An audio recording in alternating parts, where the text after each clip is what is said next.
Ok. Acompáñenme a Efesios capítulo 1. Estamos estudiando, por ser el mes de la Reforma, una serie de enseñanzas que le llamamos las doctrinas de la gracia. Ok. Y el día de hoy yo voy a predicar la segunda doctrina. Y ahorita voy a hablar un poco más acerca de ella. Efesios capítulo 1. El día de hoy voy a tratar de exponer esta enseñanza desde los versículos 3 al 6. Efesios capítulo 1, verso 3 al 6. Dice la palabra del Señor así: Bendito sea el Dios y Padre de nuestro Señor Jesucristo, que nos ha bendecido con toda bendición espiritual en los lugares celestiales en Cristo. Porque Dios nos escogió en Cristo antes de la fundación del mundo, para que fuéramos santos y sin mancha delante de Él. En amor, nos predestinó para adopción como hijos para sí mediante Jesucristo, conforme a la buena intención de su voluntad, para alabanza de la gloria de su gracia, que gratuitamente ha impartido sobre nosotros en el amado. Oremos. Padre celestial, gracias te damos por las maneras en que hemos podido recordar tu palabra, tus verdades, mientras cantamos, mientras exaltamos tu bendito nombre. Gracias, Señor, por la bendición del canto congregacional, porque sin duda nuestra mente y nuestro corazón se llena de estas verdades que nos traen consuelo. Ahora te ruego, Señor, que a través de la palabra podamos escuchar lo que tú quieres hablarnos. Ya no solo los hermanos recordándonos la palabra, sino tú mismo, Señor, hablándonos a través de la predicación. Te ruego, Señor, que me uses a mí, a pesar de mí, de mis debilidades, y que tu palabra sea expuesta fielmente, de tal manera, Señor, que pueda dar un fruto abundante. Aún, Señor, en estas doctrinas que tal vez son nuevas o desconocidas para algunas personas, pero que sin duda son doctrina que proviene de tu palabra y que tienen el poder para cambiar nuestras vidas. Así oro y te lo pedimos en el nombre de Cristo Jesús. Amén. Amén. No sé ustedes, pero a mí me encanta volar. Una de las cosas que más me gusta hacer es viajar, y cuando puedo agarrar un avión me lo disfruto más. Sin embargo, yo no había conocido a una persona que no disfrutara el viajar en avión. Así que la primera vez que volamos mi esposa y yo en nuestra luna de miel, yo recuerdo que mi esposa iba callada cuando nos subimos al avión, y entonces cuando ya va a despegar, de repente siento que alguien me aprieta la mano casi a punto de destruírmela, y en ese momento me di cuenta que me había casado con una persona que no le gusta viajar en avión. Y entonces ella me explicaba, es que luego, ¿qué va a pasar aquí? ¿Qué va a pasar allá? Y sinceramente yo ni siquiera me había puesto a pensar en esas posibilidades, y aunque pueden pasar muchas cosas en el camino que te impidan llegar a tu destino, la verdad es que yo me subo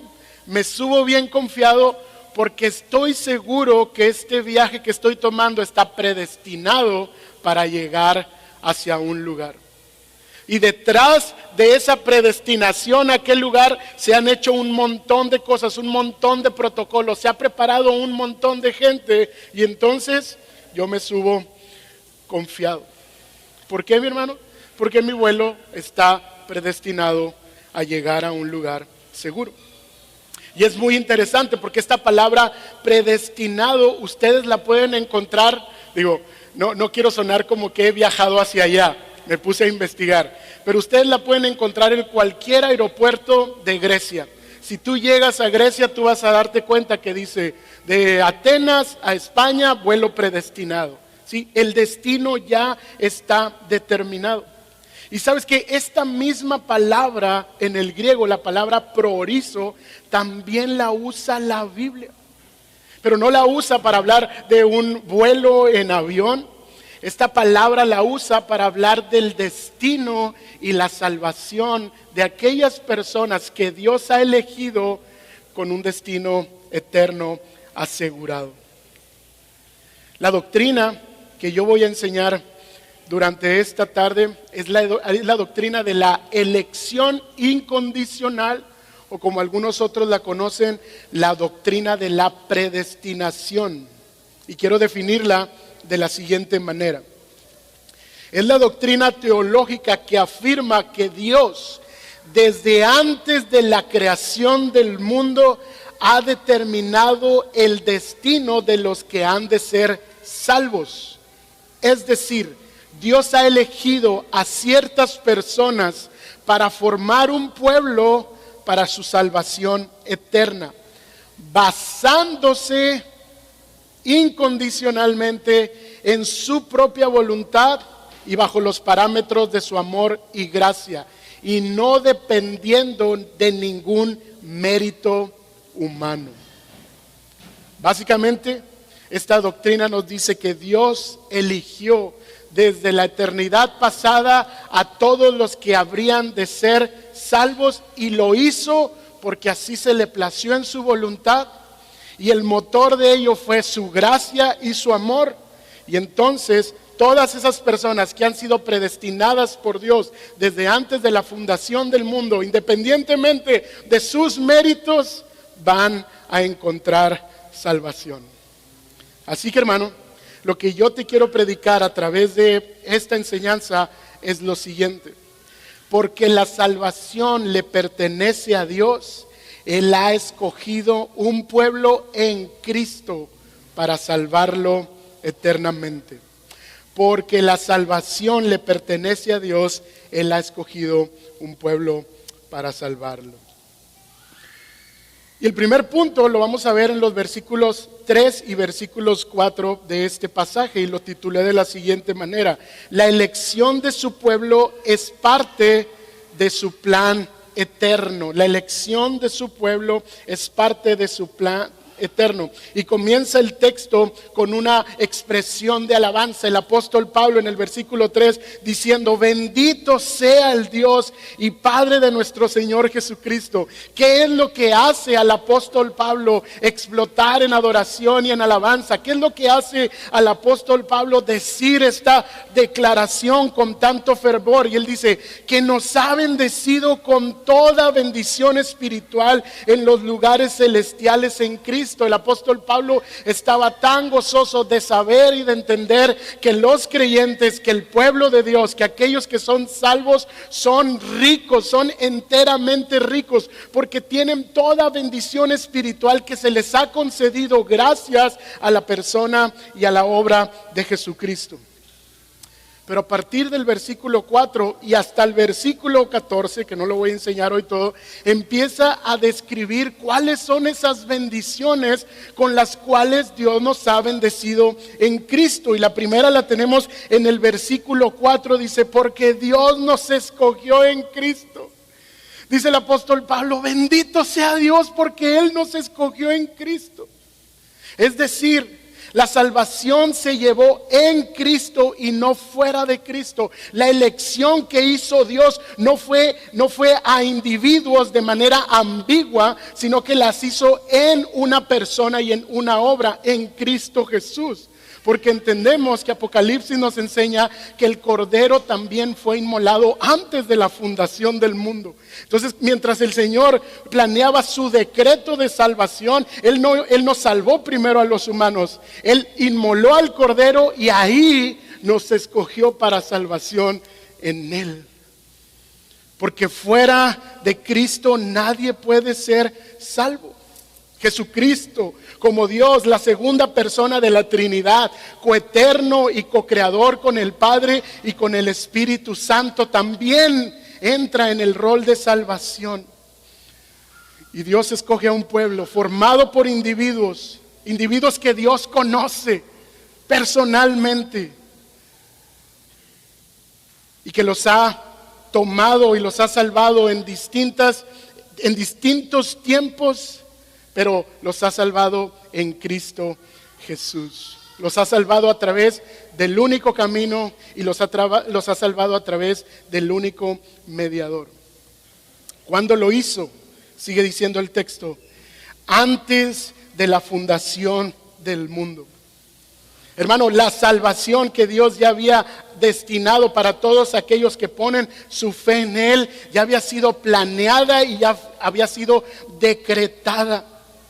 La salvación es un acto soberano de gracia de parte de Dios. Por lo tanto, Él lo tuvo que haber planeado y llevado a cabo desde antes de que todo este mundo existiera. La salvación de Dios es algo que Él lleva a cabo porque a Él le pertenece. Y Él decide en su soberana gracia elegir a aquellos. Y de hecho esta idea de que Dios escoge un pueblo para sí en la eternidad pasada también se enseña en otras partes de la Biblia. El salmista ora a Dios y le dice: acuérdate de tu congregación, la que adquiriste de los tiempos antiguos. En el Salmo 74, versículo 2. También más adelante Pablo en 2 de Tesalonicenses capítulo 2, a partir del versículo 13 le dice: pero nosotros que hemos sido destinados para vida eterna desde la eternidad, desde antes de la fundación del mundo, mediante la santificación de su Espíritu. Dios, hermanos, hizo esta elección incondicional en un periodo pretemporal. ¿Por qué? Porque el apóstol nos quiere subrayar que esto es iniciativa completamente de Dios. Él no nos eligió porque vio algo de nosotros. Él nos eligió porque así se le plació. Fue su iniciativa y no la nuestra. Ahora bien, esta elección, aunque tiene varios propósitos, específicamente el versículo 4 nos habla de algo de ello. Dice: para que fuéramos santos y sin mancha delante de Él. Con un propósito, para que fuéramos santos y sin mancha. Si usted lee bien el texto, el Señor no eligió a su pueblo porque era santo, sino para que fuera santo. Eso implica que Dios no estaba esperando que su pueblo hiciera algo para entonces elegirlo, para que su pueblo fuera obediente y entonces elegirlo. Todo lo contrario, Dios lo elige, Dios lo predestina, Dios hace esta elección para que esa elección después sea evidente con una vida santa y sin mancha. ¿Por qué? Sigue diciendo el texto: delante de Él. Porque nadie puede presentarse delante de Dios por sus propias obras y nadie puede presentarse delante de Dios con su propia carne, porque está manchado. La única forma en que alguien se puede presentar delante de Dios es en Cristo. Y lo que está garantizando aquí el apóstol Pablo es que esta elección no solo se hará notar en un momento en específico dentro de este plano, sino que Él está limpiando y purificando a este pueblo para que cuando se presenten de nuevo delante del trono, ellos van a ser puros y van a ser sin mancha. Entonces, la elección de Dios para con su pueblo debe ser evidente. Alguien que dice: yo fui elegido por Dios, entonces debe dar evidencia de esa elección. Una vida santa y una vida pura, según como nos dice el texto. Una vez un profesor de un seminario le dijo a sus estudiantes: trata de explicar la doctrina de la elección y puedes perder la razón, pero trata de ignorarla y puedes llegar a perder tu alma.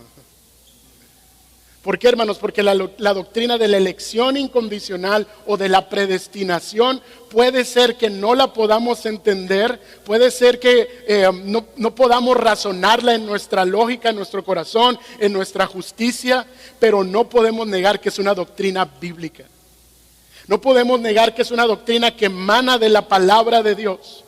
No podemos negar que es algo que Dios hizo desde la eternidad para la eternidad. Así que quiero decirles algo. Cada una de las personas que han confiado, que confían y que confiarán en Jesús es sumamente bendecida.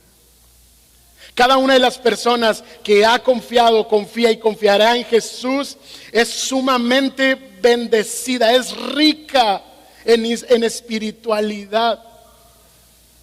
Hermano, si usted ha puesto su fe en Jesús, usted es plenamente bendecido. Usted ya no necesita más. Y las bendiciones que Dios le ha dado son mucho más valiosas que el oro, que la plata, que una casa, que un carro, que una esposa, que unos hijos.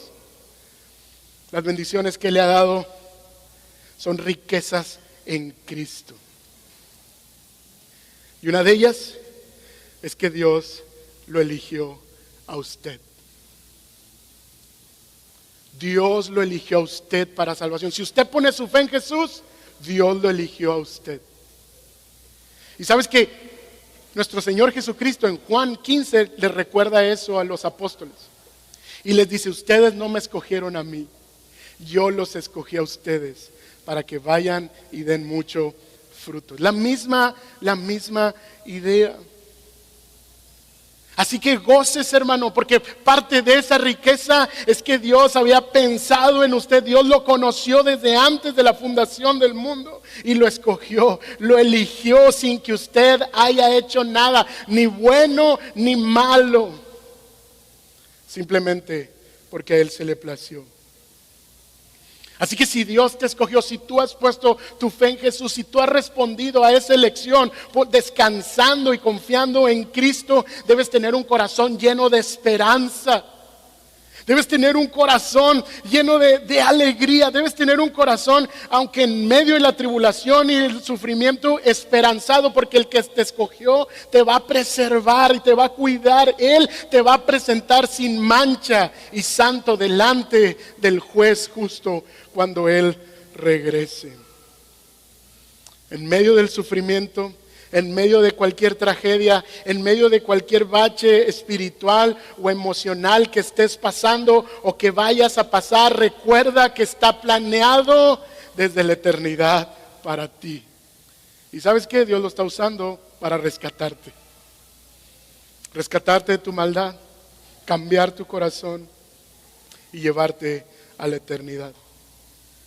Pero ¿sabes qué, hermano? Esta doctrina no solo debe llenarnos de esperanza y de gozo porque somos eternamente ricos en Cristo con bendiciones espirituales, sino que esta doctrina debe impulsarnos a la predicación.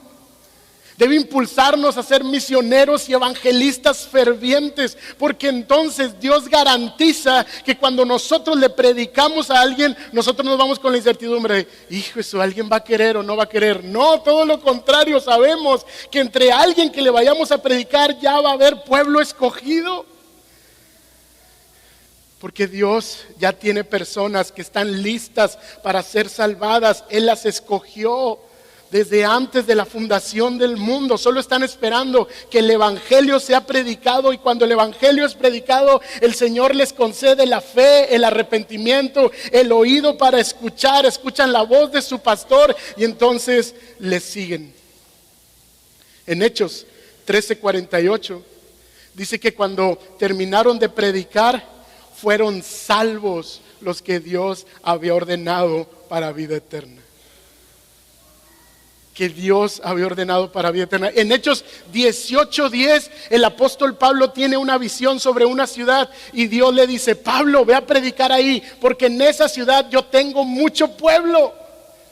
Un pueblo que ya escogí previamente. Gloria al Señor. Entonces, saber esta doctrina, hermanos, no nos limita a predicar el evangelio. Todo lo contrario, nos debe impulsar a llevar el evangelio con pasión, porque ya no tendremos incertidumbres y llegarán a responder o no. Eso le compete a Él y Él lo va a hacer, porque Él ya los escogió desde antes de la fundación del mundo.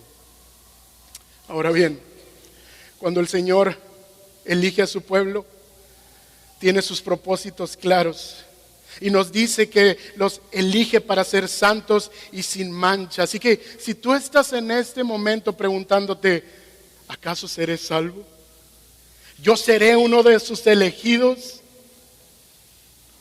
Tal vez una buena pregunta o reflexión que debes hacerte: ¿cómo estoy viviendo? ¿Estoy viviendo en santificación? ¿Estoy creciendo en la santidad?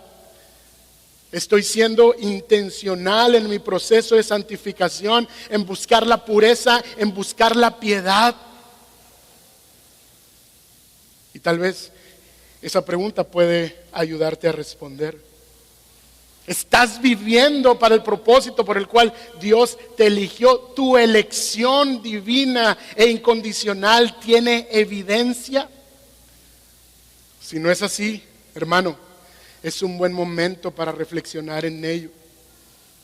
Porque por un lado puedes tener un mal entendimiento acerca de tu salvación y puedes creer que como ya conoces esta doctrina, eso te va a salvar, pero eso no es verdad. Tener la información no te va a salvar.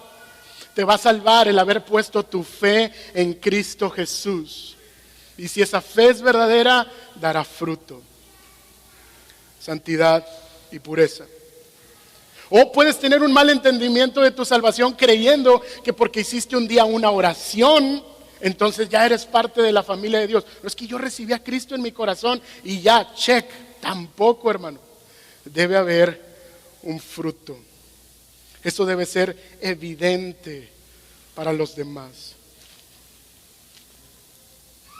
Así que la gente, o tal vez tú puedes encontrar difícil esta doctrina y puedes preguntarte ahora mismo: entonces, ¿yo no elegí a Dios?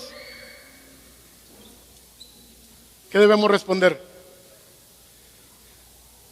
Sí, sí lo elegiste y lo elegiste libremente, pero solo porque en la eternidad Dios ya te había elegido a ti primero.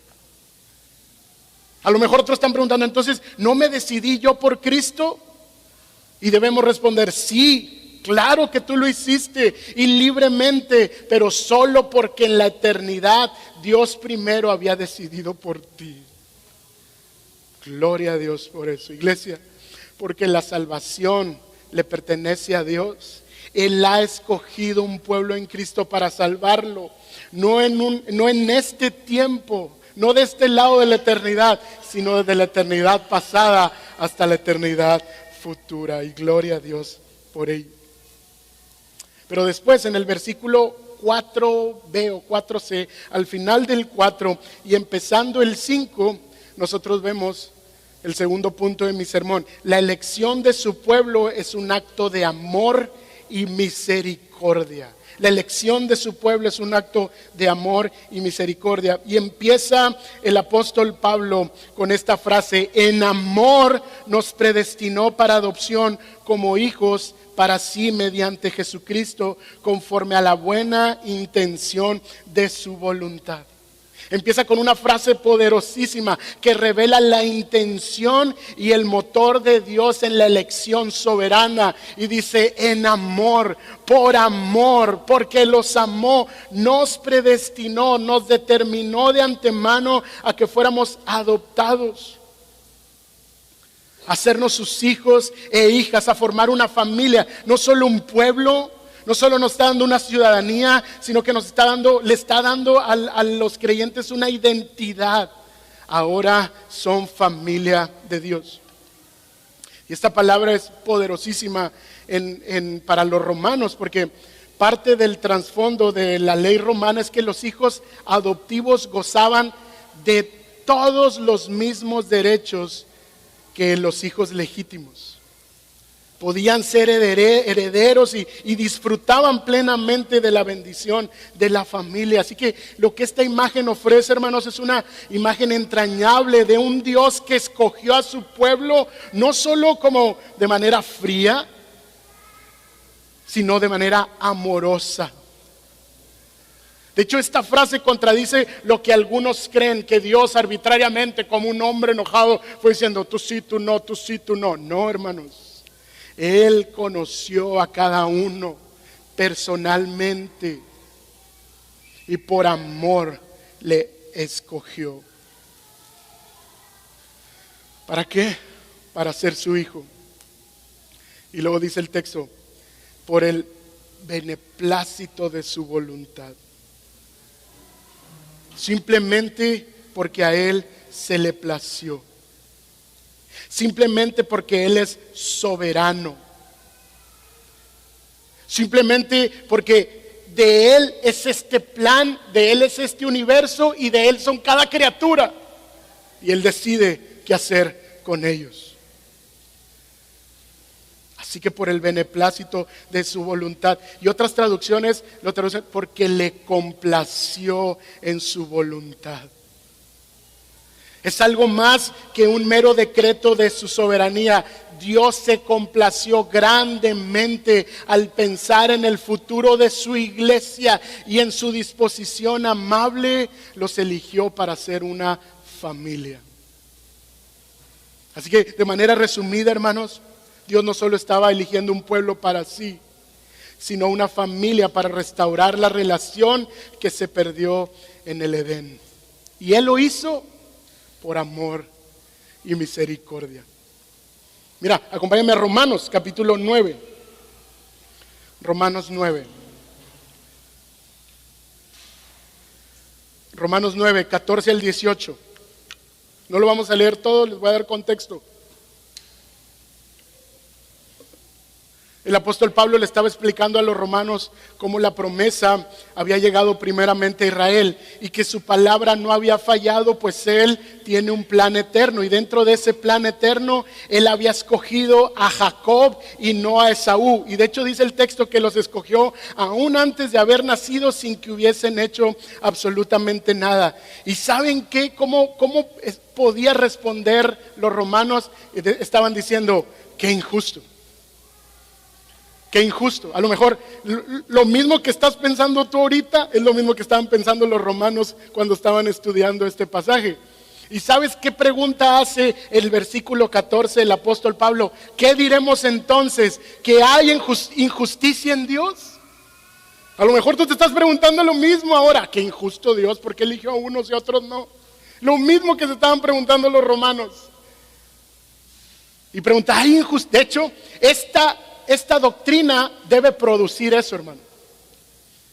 Es natural que esta doctrina produzca eso. Por eso es que el apóstol Pablo lo responde así. ¿Qué diremos? ¿Que hay injusticia en Dios? De hecho, yo veo a unos aquí con el ceño fruncido así. No se crean. Y dice el apóstol Pablo, de ningún modo. Porque Él dice a Moisés, tendré misericordia del que yo tenga misericordia y tendré compasión del que yo tenga compasión. Así que no depende del que quiere ni del que corre, sino de quien Dios tiene misericordia. Porque la Escritura dice a Faraón, para esto mismo te he levantado, para demostrar mi poder en ti y para que mi nombre sea proclamado por toda la tierra. Verso 18, así que Dios tiene misericordia de quién, hermano, de quien Él quiere. Y al que Él quiere, endurece. Les pregunto, ¿hay algo injusto en Dios? De ninguna manera. Ni siquiera lo pienses, hermano. Porque Él tiene misericordia de quien Él quiere. De hecho, injusto hubiese sido que no escogiera a nadie, porque entonces nadie hubiera escogido a Dios. Justo fue que Él escogiera por amor a un pueblo y una familia para sí. Porque la base de su elección, hermanos, fue la buena intención de su voluntad. Y Él estaba manifestando su gracia, su misericordia y su amor. Y si Dios lo hizo así, entonces es justo, porque Dios es justo.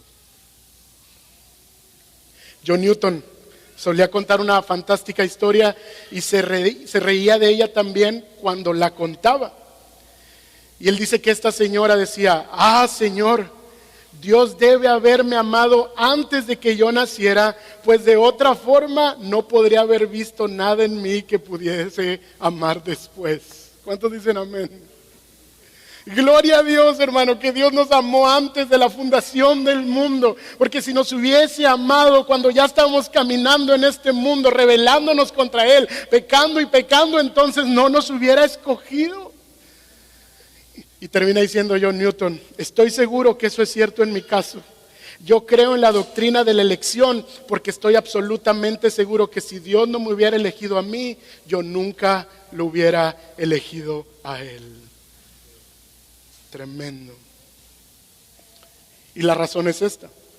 La semana pasada, Sergio nos habló acerca de la doctrina de la depravación total. Doctrina que nos enseña que debido al pecado, todos los seres humanos, descendientes de los primeros padres, Adán y Eva, estamos muertos espiritualmente. No hay nada bueno en nosotros, no hay nada justo en nosotros. De hecho dice Romanos 3 que nadie busca a Dios. No hay nada santo por lo cual Dios deba actuar a favor de nosotros, o que debiera actuar porque nos mereciéramos algo. Así que debido a eso entendemos que la única forma en que podemos ser salvos es porque Dios nos escogiera y obrara previamente en nosotros para que entonces podamos nosotros responder a Él. Hermano, de hecho, no le hemos dado ni una sola razón a Dios para amarnos. Todo lo contrario, le hemos dado un montón de razones para no hacerlo. Por eso es que el motor de Dios en nuestra elección fue su amor, pero fue su amor por su propia gloria, fue su amor por su propio nombre. No fue un amor porque tú hayas hecho algo y hayas dicho: ay, qué buen hijo es, a este sí lo voy a elegir. No, de ninguna manera, porque si Él te ve por tus obras, trapos de inmundicia son. Imagínate un entrenador de fútbol, es el deporte que me gusta, y él tiene que escoger a los mejores jugadores para representar a la selección de su país, y lo único que tiene son todos ustedes y yo. Claro que no nos escogería, porque ninguno podría representar dignamente a esa selección. De hecho, yo jugué con un equipo por aquí y no representábamos bien ni el Calcho Ruiz Cortines, ¿no? Sí, si Dios hubiese esperado a que nosotros mostráramos algo, alguna virtud, alguna competencia, entonces Dios no nos hubiera elegido, hermanos. Es imposible. El amor que Dios tuvo, dice Isaías 48:9, por amor a mi nombre contengo mi ira y para mi alabanza la reprimo contra ti a fin de no destruirte. Por amor, pero por amor a su propia gloria y a su propio nombre. Hermanos, a Dios se le ha placido salvarnos. Y eso debe motivarnos ya no solo a una esperanza futura por habernos escogido en la eternidad, sino que nos debe llevar a un agradecimiento continuo. Saber que fuiste amado antes de la fundación del mundo, saber que Dios te eligió y que te está poniendo en una relación correcta con Dios, debe hacerte tener un corazón agradecido siempre. Hermano, esta doctrina es una razón suficiente para vencer la queja y la falta de contentamiento. Pero también esta doctrina nos llama a una profunda humildad. ¿Sabe por qué?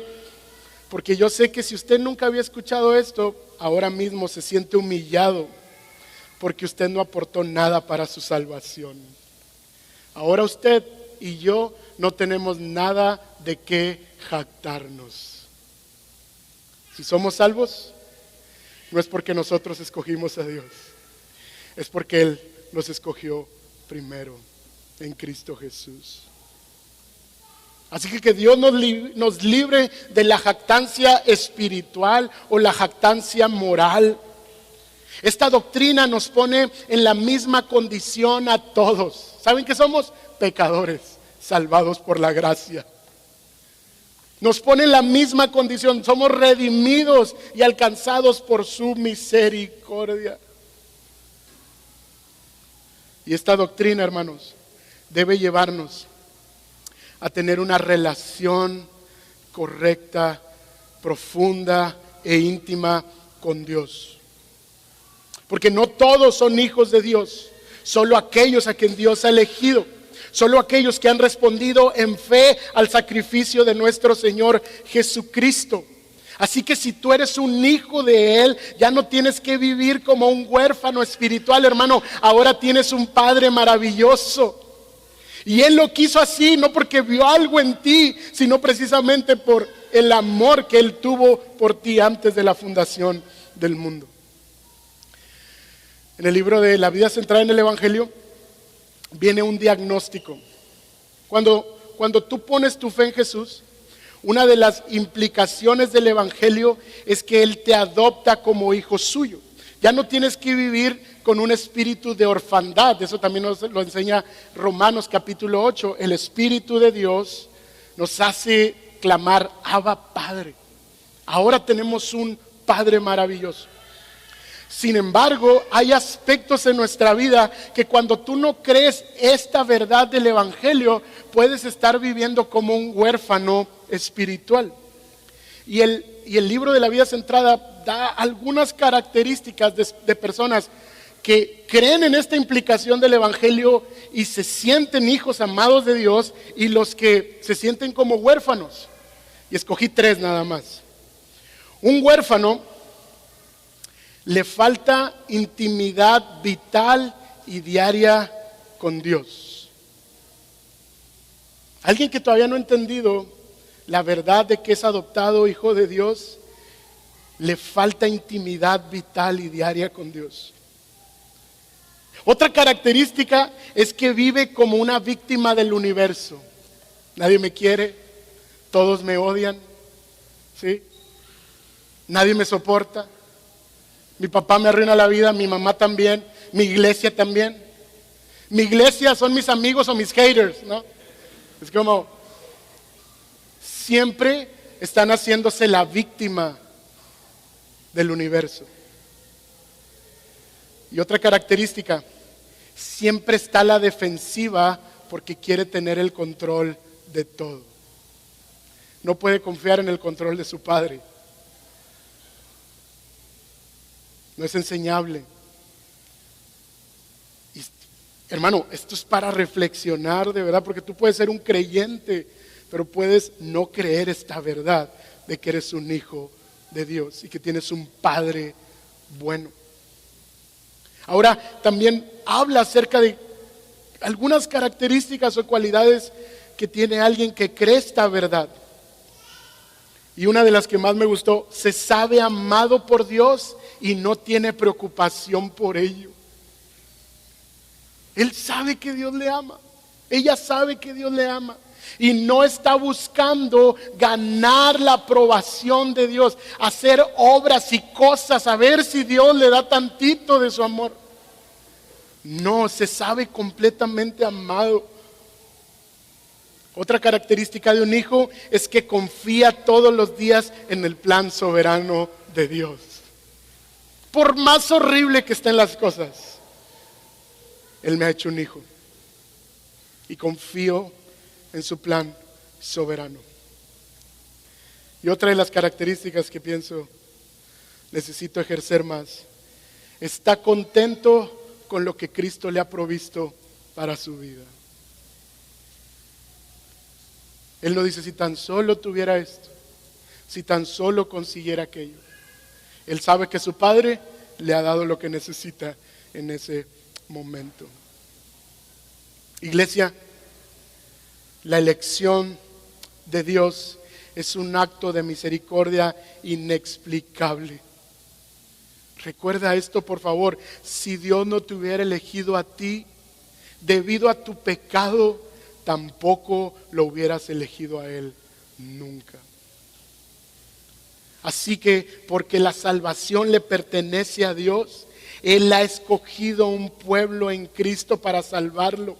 Así que si tú has puesto tu fe en Jesús, Él te ha escogido a ti y lo ha hecho por amor. A Él se le ha placido restablecer su relación contigo, con su pueblo, con su iglesia.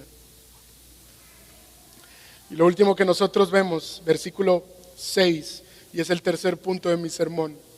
La elección de su pueblo tiene el fin supremo de la adoración.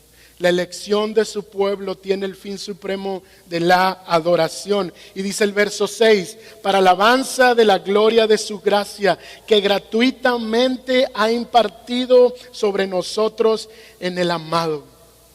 Una de las metas finales hacia todo lo que lo demás contribuye, todas las bendiciones, es el reconocimiento o la adoración de la gloria que Dios ha manifestado al mostrar su favor con aquellos que no lo merecemos, al mostrar su favor con personas indignas, personas que estaban muertas en sus delitos y pecados, personas que no estaban buscando a Dios, todo lo contrario, estaban huyendo de Dios.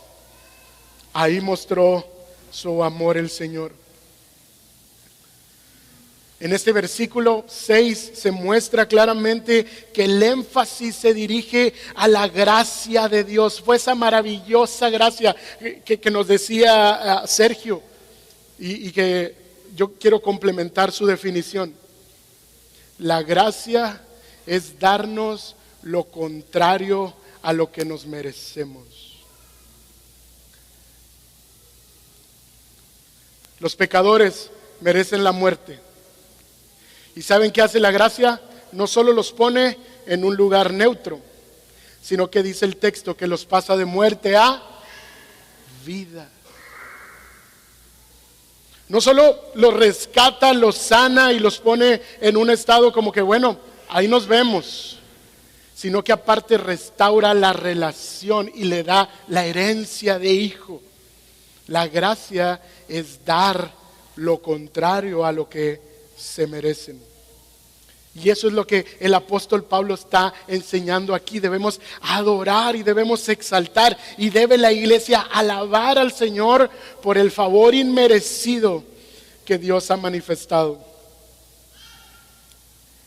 Y luego aquí hay una frase que dice que gratuitamente ha impartido sobre nosotros o que le ha complacido darla en el amado. Pero la RB60 dice, nos ha hecho aceptos en el amado. Hay una complicación de traducción, pero fíjense lo que literalmente dice. Él nos ha congraciado en el amado. Que se pudiese traducir, por la gracia de Dios en Cristo es que somos aceptados en Él.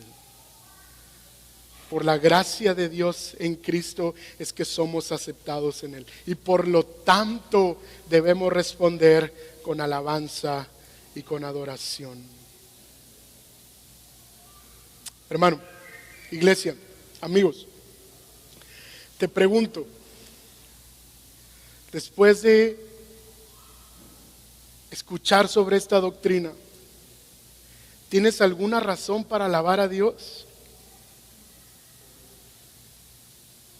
¿Qué son aquellas cosas que te hacen gritar de la emoción?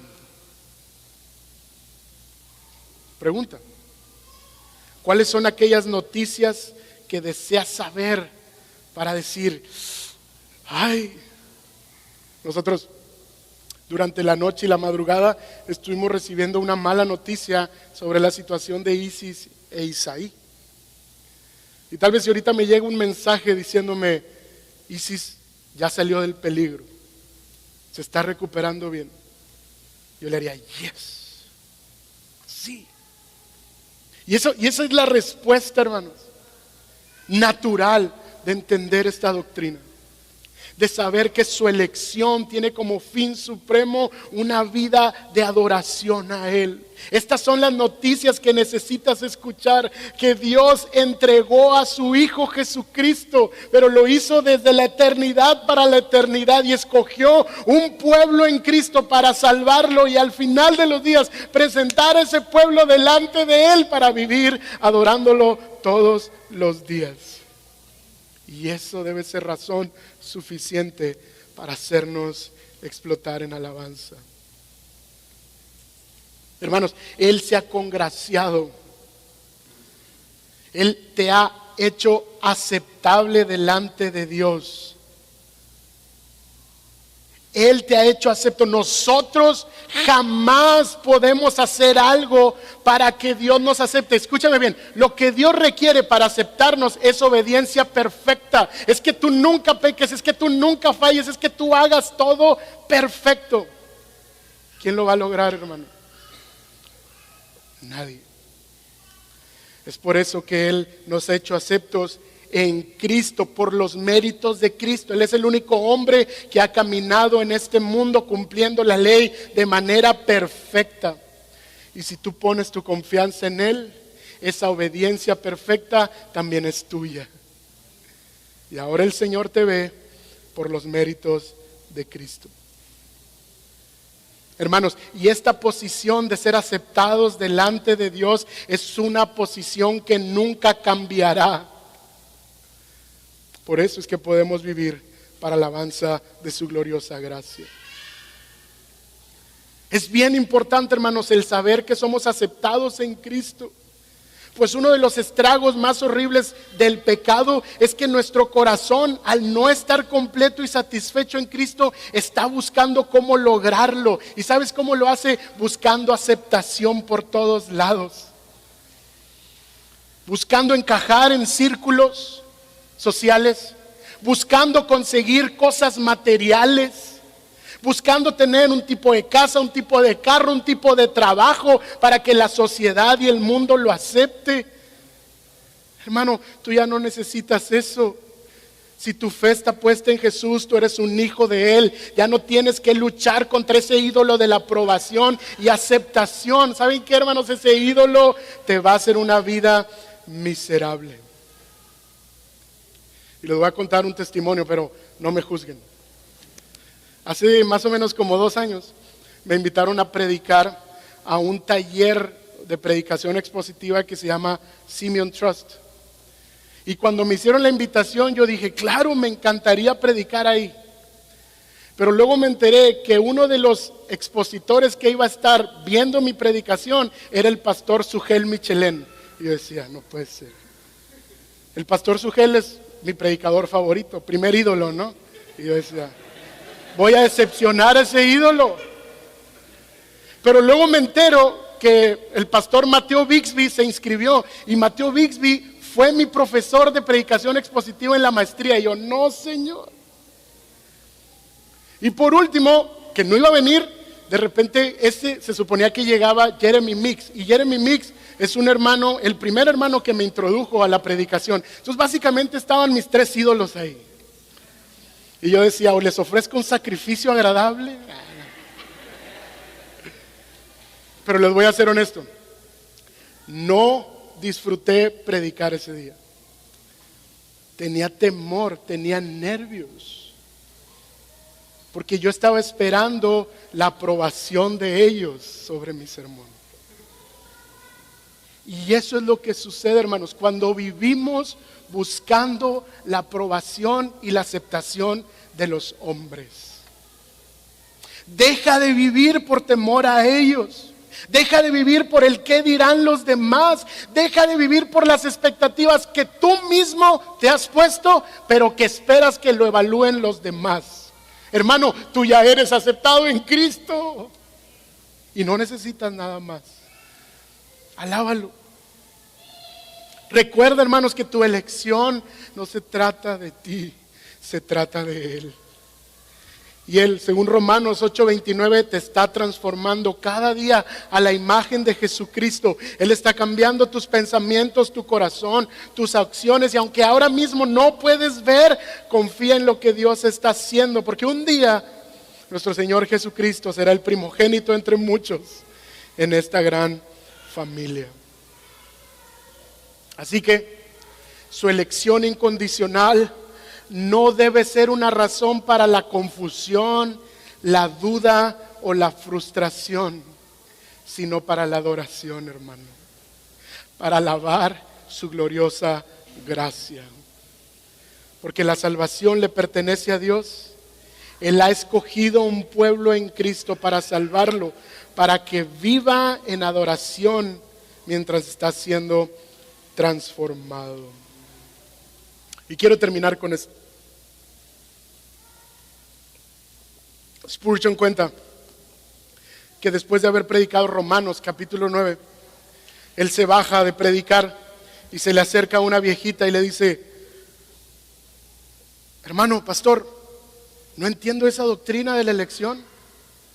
¿Cómo puede ser que Dios haya escogido a unos y a otros no? Y le dice Spurgeon: hermana, más bien lo que yo no entiendo es por qué me escogió a mí. La pregunta no es si hay injusticia en Dios. La pregunta es: ¿qué vio en mí? ¿Y saben qué, hermanos? Él lo hizo por gracia. Él lo hizo por amor. Ahora la pregunta que tú debes hacerte en esta tarde es: ¿yo soy parte de su pueblo? Porque todas estas promesas, porque todas estas bendiciones son solo para su pueblo.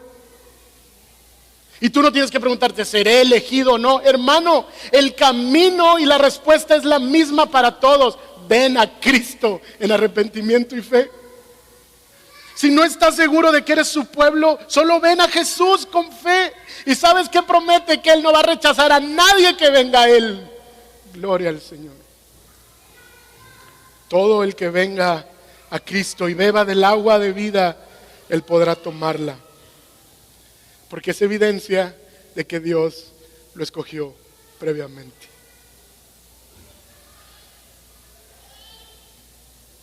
Y quiero terminar con este versículo, hermanos.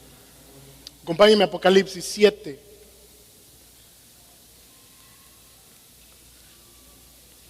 Y si usted es pueblo de Dios, unámonos juntos al canto celestial. Apocalipsis capítulo 7, verso 8 al 10. Después de esto miré y vi una gran multitud que nadie podía contar, de todas las naciones, tribus, pueblos y lengua, de pie delante del trono y delante del Cordero, vestido con vestiduras blancas y con palmas en las manos. Fíjese lo que dice el versículo 10. Y clamaban a gran voz: la salvación le pertenece a nuestro Dios, que está sentado en el trono, y al Cordero. Hermanos, porque la salvación le pertenece a Dios, Él ha escogido un pueblo en Cristo para salvarlo. Oremos.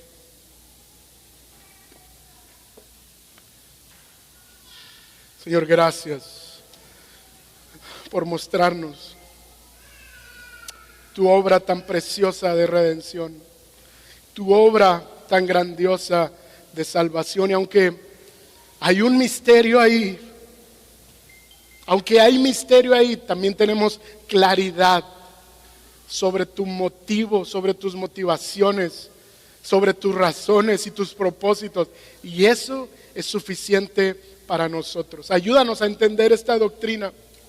¿Para qué? Para que nuestro corazón se mantenga agradecido, en esperanza, humilde y seguro en ti.